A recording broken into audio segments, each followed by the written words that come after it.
Hello everyone, I'm Joseph Dinesh, a Catholic commentator from Sydney, Australia. In today's video, we are going to analyze a very interesting interview that Ben Shapiro conducted with Bishop Barron.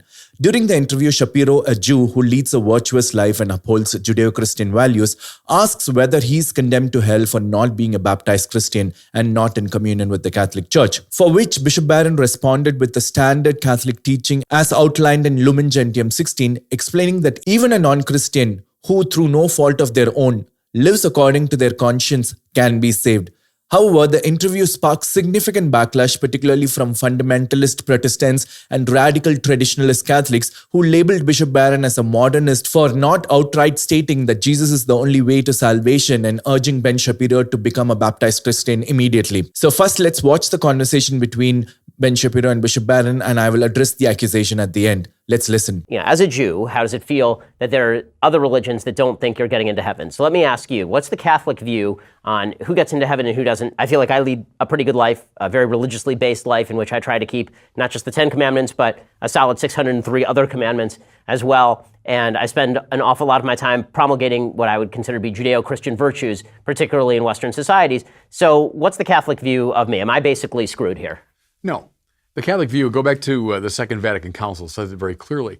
I mean, Christ is the privileged route to salvation. I mean, God so loved the world, he gave his only son that we might find eternal life. So that's the privileged route. However, Vatican II clearly teaches that someone outside the explicit Christian faith can be saved.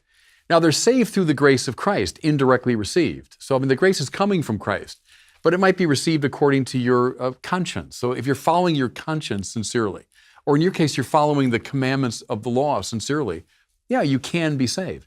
Now, that doesn't conduce to a complete relativism. We still would say the privileged route and the route that God has offered to humanity is the route of his son. But no, you can be saved.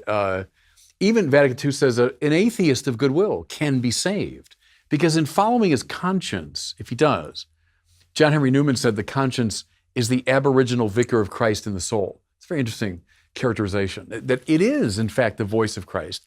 If he's the Logos made flesh, right?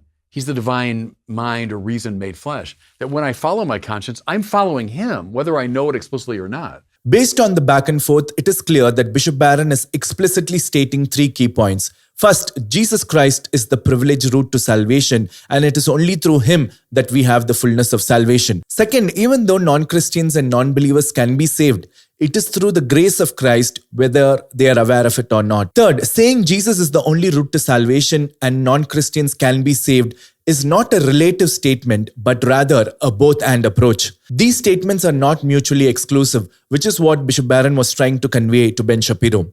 In the upcoming clip, Bishop Barron clarifies that we need to employ different evangelical approach for different groups of people. We cannot apply the same strategies to non-Catholics, non-Christians, agnostics, and atheists as they come from various foundations and understandings of God. We need to meet them at their level and gradually guide them to the fullness of truth. Let's listen to what Bishop Barron has to say. But here's what I think is really interesting, though, that people tended to miss.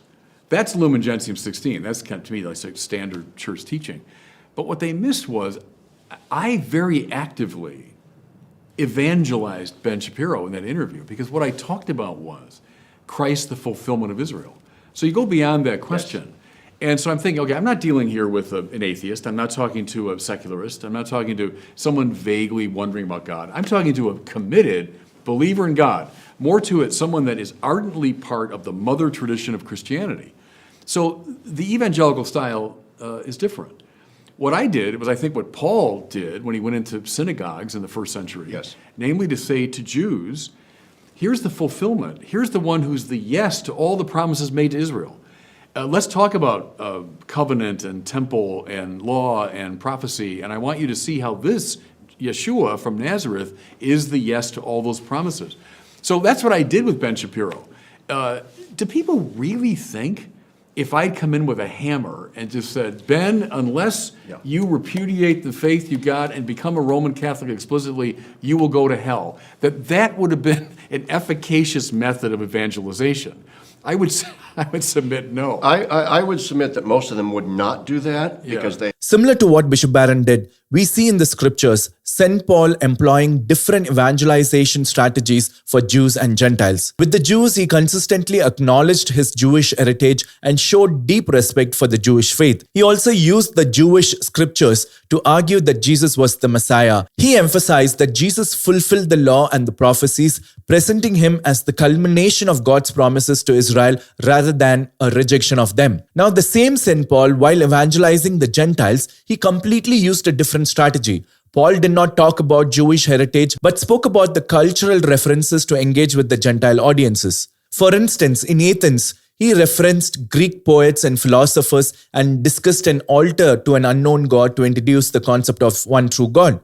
Additionally, St. Paul did not use scriptures but appealed to general revelation and natural theology, emphasizing God's creation and providence. For example, he spoke about God as the creator of the world and all the things in it, emphasizing that God does not dwell in temples made by human hands.